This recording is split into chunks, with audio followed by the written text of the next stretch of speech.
Felder's charges of graft rotten Atlanta Constitution. Sunday, May 25, 1913.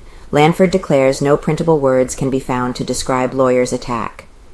As for Tom Felder's charges of graft in the police or detective departments, said Chief Lanford last night, they are as rotten as we have shown his character to be. There is no printable words that might be used to describe them. All Atlanta knows they are untrue, unfounded, and are but the explosions of a distorted brain, a brain deformed by years of treachery, and they call him Colonel Felder.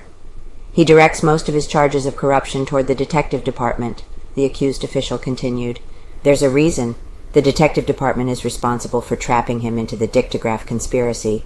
The police department has done but little damage to him, and to show him up in his true colors, he should not worry over uniformed men. It's the detective department that has prodded him. Police have special squad. To anyone who is acquainted with departmental operations, it is a known fact that the detectives have nothing whatever to do with the enforcement of laws pertaining to disorderly houses.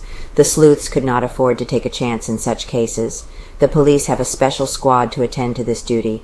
Felder says he has seen a graft list of the detective department, in which are contained the names of lewd resorts under protection of the detective department. How absurd this all is. I gave him credit for having at least brains enough to know something of the workings of the police. The detectives have not the slightest opportunity to graft from disorderly houses in case such a condition was in existence. This alone is sufficient to prove that his charges are without foundation. In regard to the Coleman affidavit, which I understand he accuses was extorted from Mr. and Mrs. Coleman under our threat to cease working on the Fagin case and leave their daughter's murder unavenged, all I can say is that is one of the silliest charges of his entire ridiculous card. The Colemans are sensible, honest folk, and they have brains enough to realize that they would not have to depend upon the detective alone for the solution of their child's slaughter.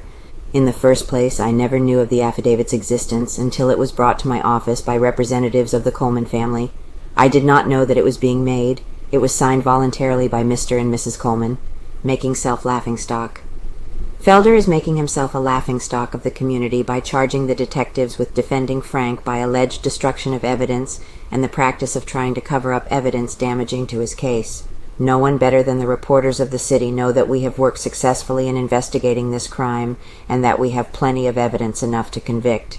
If he will convincingly show one single incident substantiating his accusation, I will eat his hat. No one that knows him would take Tom Felder's charges seriously. They are laughable instead of dangerous. They amuse me.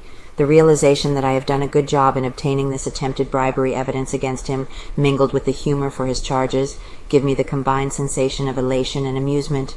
It is a treat indeed.